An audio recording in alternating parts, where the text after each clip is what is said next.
नमस्कार। ये है कहानियों का संसार किस्सा कहानी। मैं हूँ भारती कुमारी। मैं आजकल आप सबको सुना रही हूँ रूसी लेखक लियो टॉलस्टॉय की लिखी हुई कहानियां, जिसका हिंदी अनुवाद प्रेमचंद ने किया हुआ है।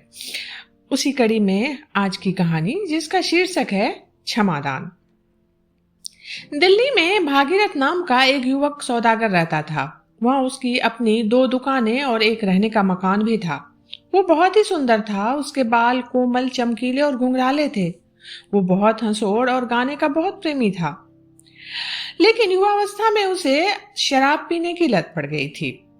जब ज्यादा पी लेता तो कभी कभी हो हल्ला भी मचाया करता था। लेकिन जब उसका विवाह हुआ तो पत्नी के आने के बाद उसने शराब पीना छोड़ दिया था। गर्मी के समय में एक बार वो कुंभ पर गंगा जाने के लिए तैयार हुआ और ये बात उसने अपनी स्त्री को बताई कि वो गंगा स्नान हेतु जाना चाहता है। उनकी पत्नी ने कहा, आज मत जाइए, आज मैंने एक बुरा सपना देखा है। भागीरथ बोला, अच्छा, तो तुम्हें भय है कि मैं मेले में जाकर तुम्हें भूल जाऊंगा? पत्नी बोली, ये तो मैं नहीं जानती कि मैं क्यों डरती हूँ, लेकिन मैं सिर्फ इतना जानती हूँ कि मैंने एक बुरा सपना देखा है। मैंने देखा है कि जब तुम घर लौटे हो तो तुम्हारे बाल सफेद हो गए हैं। भागीरथ हंसकर बोला, ये तो अच्छा शगुन है। देख लेना, मैं सारा माल बेचकर मेले से तुम्हारे लिए अच्छी अच्छी चीजें लेकर आऊंगा। ये कहकर भागीरथ गाड़ी पर बैठा और चला गया। आधी दूर जाकर उसे एक और सौदागर मिला, जिससे उसकी अच्छी जान पहचान थी। दोनों रात के समय एक ही सराय में ठहरे। सांझ के समय भोजन किया और अपनी अपनी कोठरियों में सो गए। भागीरथ को सुबह जल्दी उठने का अभ्यास था।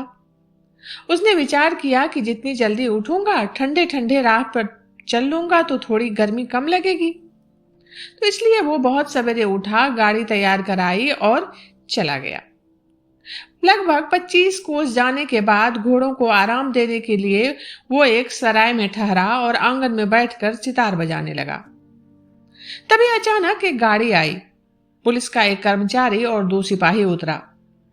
कर्मचारी उसके पास आकर पूछा, तुम कौन हो और कहां से आए हो? वो सब कुछ बता दिया और बोला कि आइए भोजन कीजिए। लेकिन कर्मचारी बार बार यही पूछता रहा कि तुम रात को कहां ठहरे थे, अकेले थे या साथ में कोई था? तुमने साथी को आज सवेरे देखा या नहीं? तुम मुंह अंधेरे वहां से क्यों निकल आए? यह सुनकर भागीरथ को बड़ा ही आश्चर्य हुआ कि आखिर ऐसा हुआ क्या है। ये ऐसे प्रश्न क्यों पूछ रहा है भला? तो उस कर्मचारी ने कहा, मैं इस राज्य का पुलिस अफसर हूं और ये प्रश्न इसीलिए करता हूं कि जिस सौदागर के साथ तुम कल रात सोए थे उसकी मृत्यु हो गई है। मृत्यु नहीं, उसकी किसी ने हत्या की है। हम तुम्हारी तलाशी लेने आए हैं। ये कहकर वो उसके सामान की तलाशी लेने लगा और तभी उस सौदागर भागीरथी के थैले से एक छुरा निकला और उस छुरे में खून भी लगा हुआ था। ये देखकर भागीरथ डर गया। वो पुलिस कर्मचारी गुस्से से बोला, ये छुरा किसका है और इस पर खून कहां से लगा? भागीरथ चुप रह गया। उसे कुछ समझ में नहीं आ रहा था कि ये क्या है और कहां से आया। वो हिचकिचाता हुआ कहने लगा, ये छुरा मेरा नहीं है, ये यहां कैसे आया मैं नहीं जानता। कर्मचारी बोला, आज सवेरे हमने देखा कि वो सौदागर गला कटे चारपाई पर पड़ा है। कोठरी अंदर से बंद थी, सिवाय तुम्हारे भीतर कोई ना था। अब ये खून से भरा हुआ छुरा इस थैले से निकला है। तुम्हारा चेहरा ही गवाही दे रहा है कि तुमने ही उसे मारा है। बताओ कैसे मारा और रुपए कितने चुराए उसके? भागीरथ ने सौगंध खाकर कहा, मैंने सौदागर को नहीं मारा। भोजन करने के बाद मैंने उसे देखा तक नहीं। मेरे पास अपने 8,000 रुपए पड़े हैं।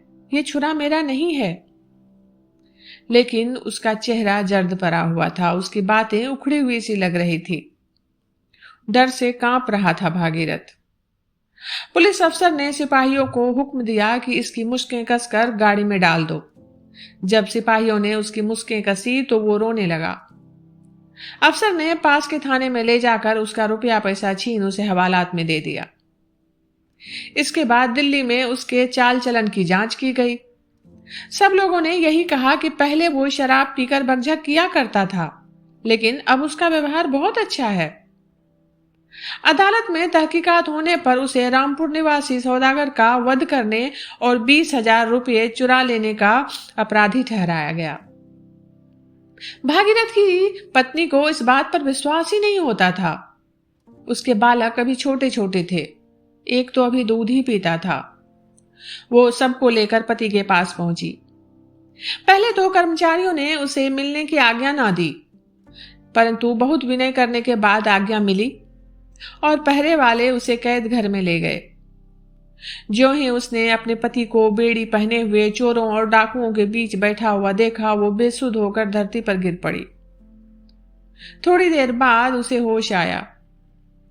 वो बच्चों सहित पति के निकट बैठ गई और घर का हाल कहकर पूछने लगी कि ये क्या हुआ, कैसे हुआ। भागीरथ ने उसे सारा वृत्तांत कह सुनाया। पत्नी ने पूछा, तो अब क्या हो सकता है? भागीरथ बोला, हमें महाराज से विनय करनी चाहिए कि वो निरपराधी को जान से ना मारे। स्त्री बोली, मैंने महाराज से विनय की थी, लेकिन वो स्वीकार नहीं हुई। भागीरथ ने निराश होकर सिर झुका लिया। स्त्री बोली, देखा मेरा सपना कैसा सच निकला। तुम्हें याद है ना, मैंने तुमको उस दिन मेले में जाने से रोका था। तुम्हें उस दिन नहीं जाना चाहिए था, लेकिन मेरी बात ही ना मानी। अब सच सच बताओ, तुमने तो उस सौदागर को नहीं मारा ना? भागीरथ हैरानी से बोला, क्या तुम्हें भी मेरे ऊपर संदेह है? ये कहकर वो मुंह ढांप कर रोने लगा। इतने में सिपाही ने आकर स्त्री को वहां से हटा दिया और भागीरथ सदैव के लिए अपने परिवार से विदा हो गया। घर वालों के चले जाने पर भागीरथ ने ये विचारा कि मेरी स्त्री भी मुझे अपराधी समझती है, तो मन ही मन बोला, बस मालूम हो गया, परमात्मा के बिना और कोई नहीं जान सकता कि मैं पापी हूं या नहीं। उसी से दया की आशा रखनी चाहिए। फिर उसने छूटने का कोई यत्न नहीं किया। चारों ओर से निराश होकर ईश्वर के ही भरोसे बैठा रहा। भागीरथ को पहले तो कोड़े मारे गए। जब घाव भर गए तो उसे लोहग बंदी खाने में भेज दिया गया। वो 26 वर्ष बंदी खाने में पड़ा रहा। उसके बाल पककर सनके से हो गए, कमर मोटी हो गई, देह घुल गई। वो सदैव उदास रहता, ना कभी हंसता ना बोलता, लेकिन भगवान का भजन नित्य किया करता था। वहां उसने दरी बुनने का काम सीखकर कुछ रुपये जमा किए और भक्तमाल मोल ले ली। दिन भर काम करने के बाद वो सांझ को जब तक सूरज का प्रकाश रहता वो पुस्तक का पाठ करता और इतवार के दिन बंदी खाने के निकट वाले मंदिर में जाकर पूजा पाठ भी कर लेता था। जेल के कर्मचारी उसे सुशील जानकर उसका मान करते थे। कैदी लोग उसे बूढ़े बाबा अथवा महात्मा कहकर पुकारा करते थे। कैदियों को जब कभी कोई अर्जी भेजनी होती तो वो उसे अपना मुखिया बनाते और अपने झगड़े भी उसी से चुकाया करते। उसे घर का कोई समाचार ना मिलता था। उसे ये भी नहीं मालूम था कि उसके स्त्री बालक जीते हैं या मर गए। फिर एक दिन कुछ नए कैदी आए। संध्या समय पुराने कैदी उनके पास आकर पूछने लगे कि भाई, तुम कहां से आए हो? तुमने क्या क्या अपराध किए हैं? भागीरथ उदास बैठा सुनता रहा। नए कैदियों में से एक 60 वर्ष का हट्टा कट्टा आदमी, जिसके दाढ़ी बाल खूब छटे हुए थे, अपनी राम कहानी यूं सुना रहा था। भाइयों, मेरे मित्र का घोड़ा एक पेड़ से बंधा हुआ था। मुझे घर जाने की जल्दी पड़ी हुई थी। मैं उस घोड़े पर सवार होकर चला गया। वहां जाकर मैंने घोड़ा छोड़ दिया। मित्र कहीं चला गया था। अब पुलिस वालों ने चोर ठहरा कर मुझे ही पकड़ लिया। हालांकि कोई ये नहीं बता सका कि मैंने किसका घोड़ा चुराया और कहां से। फिर भी चोरी के अपराध में मुझे यहां भेज दिया है। इससे पहले एक बार मैंने ऐसा अपराध किया था कि मैं लोहग में भेजे जाने लायक था, लेकिन मुझे उस समय कोई नहीं पकड़ सका था। अब बिना अपराध के ही यहां भेज दिया गया हूं। एक कैदी ने पूछा, तुम कहां से आए हो? नया कैदी बोला, दिल्ली से। मेरा नाम बलदेव सिंह है। भागीरथ, भला बलदेव सिंह? तुम्हें भागीरथ के घर वालों का कुछ मालूम है? वो जीते हैं कि मर गए? बलदेव बोला, जानना क्या, मैं उन्हें भली भांति जानता हूं। अच्छे मालदार लोग हैं। हाँ, सुना है कि उनका पिता यहीं कहीं कैद है। मेरे ही जैसा उसका भी अपराध था। पर बूढ़े बाबा, तुम यहां कैसे आए?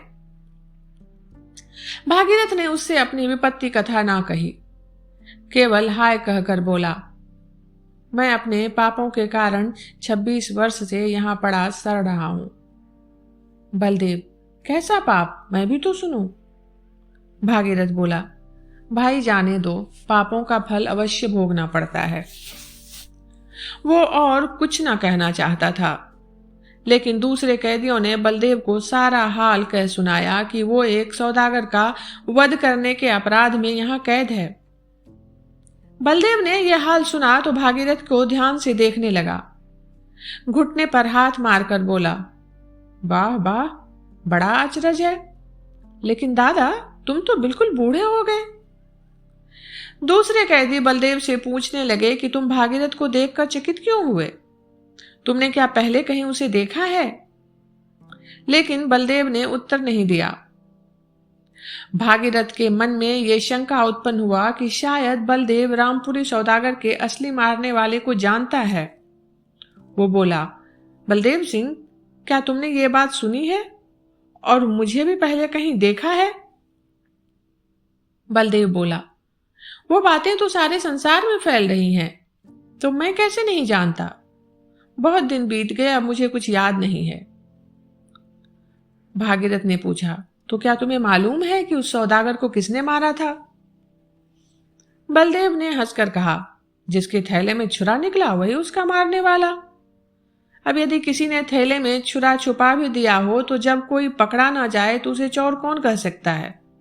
थैला तुम्हारे सिरहाने धरा था।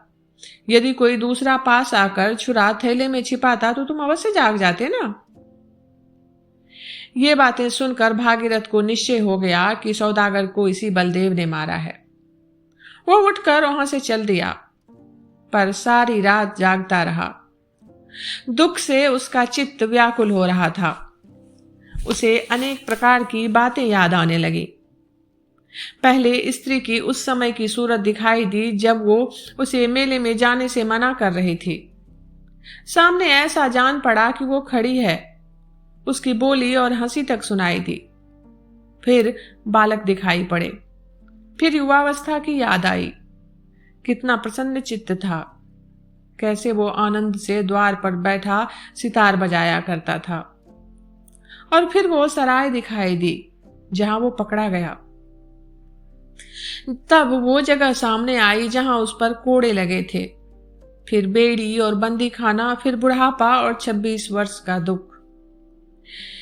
ये सब बातें उसकी आंखों में फिरने लगी। वो इतना दुखी हुआ कि जी में आया कि अभी प्राण दे दे। वो मन ही मन बड़बड़ाया, हाय, इस बलदेव चांडाल ने ये क्या किया। अब मैं तो अपना सर्वनाश करके भी इससे बदला अवश्य लूंगा।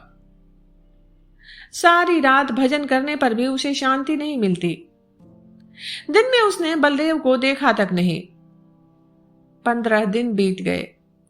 भागीरथ की ये दशा थी कि ना रात को नींद ना दिन को चैन।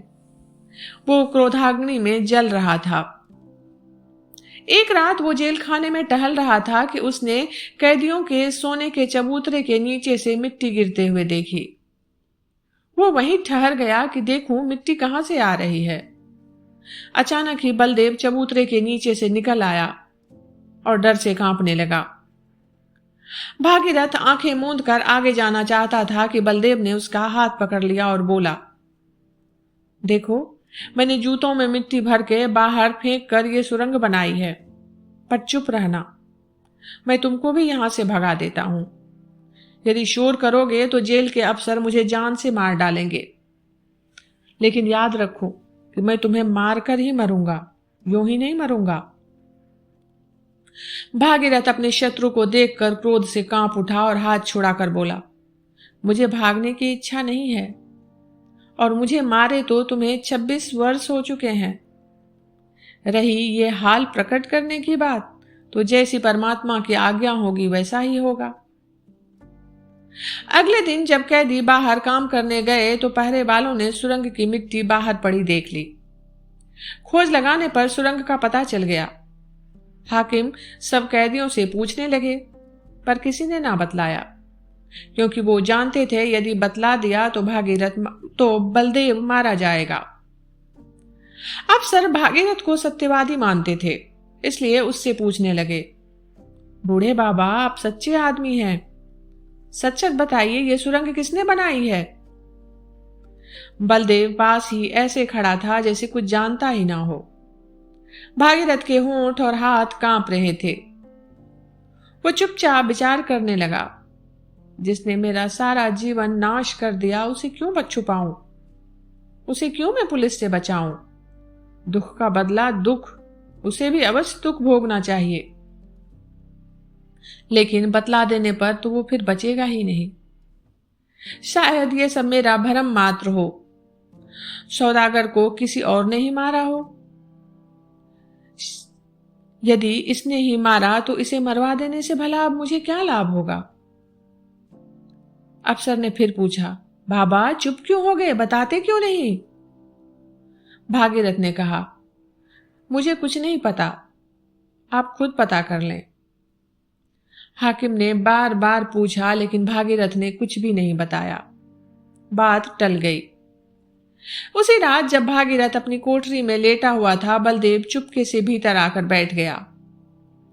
भागीरथ ने देखा और कहा, बलदेव सिंह, अब और क्या चाहते हो? तुम यहां क्यों आए हो? बलदेव चुपचाप बैठा रहा। भागीरथ ने फिर पूछा, तुम क्या चाहते हो मुझसे? यहां से चले जाओ, नहीं तो मैं पहरे वाले को बुला लूंगा। बलदेव ने भागीरथ के पांव पकड़ लिए और बोला, भागीरथ मुझे क्षमा कर दो भागीरथ। भागीरथ ने पूछा, क्यों? बलदेव बोला, मैंने ही उस सौदागर को मारकर छुरा तुम्हारे थैले में छिपाया था। मैं तुम्हें भी मारना चाहता था, परंतु बाहर से आहट हो गई। मैं छुरा थैले में रखकर भाग गया। भागीरथ चुप हो गया, वो कुछ नहीं बोला। बलदेव बोला, भाई भागीरथ, भगवान के वास्ते मुझ पर दया करो, मुझे क्षमा करो। मैं कल अपना अपराध स्वीकार कर लूंगा, तुम छूटकर अपने घर चले जाओगे। भागीरथ बोला, बातें बनाना आसान है, 26 वर्ष के इस दुख को देखो, अब मैं कहां जा सकता हूं? स्त्री मर गई, लड़के भूल गए, अब तो मेरा कहीं कोई ठिकाना ही नहीं है। बलदेव धरती पे माथा पटक पटक कर रोने लगा और बोला, मुझे कोड़े लगने पर भी इतना कष्ट नहीं हुआ था जो अब तुम्हें देखकर हो रहा है। तुमने दया करके पुलिस को सुरंग की बात नहीं बताई। मुझे क्षमा कर दो भागीरथ, मुझे क्षमा कर दो। ये कहते हुए बलदेव दहाड़े मार कर रोने लगा। भागीरथ की आंखों से भी आंसू बहने लगे।